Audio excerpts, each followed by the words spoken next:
Mainit na balita, hiniling ng kampo ni dating Speaker Martin Romualdez na mag-inhibit ang Office of the Ombudsman sa investigasyon nito sa kanya kaugnay sa anomalya sa flood control projects.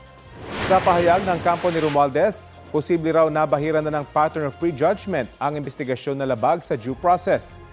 Sa liham na ipinadala nila sa Office of the Ombudsman, sinabing ang mga pahayag sa publiko ni Ombudsman Jesus Crispin Rimulya at kanilang mga opisyal ay tila nagpapakita ng anilay prosecution for plunder laban sa kanilang kliyente kahit wala pang formal complaint o preliminary investigation.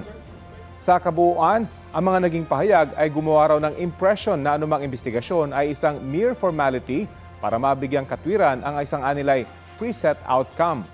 Kaya hiling nila mag-inhibit ang ombudsman mula sa kaso at isang neutral, independent body ang humawak nito. Wala pang komento rito ang ombudsman.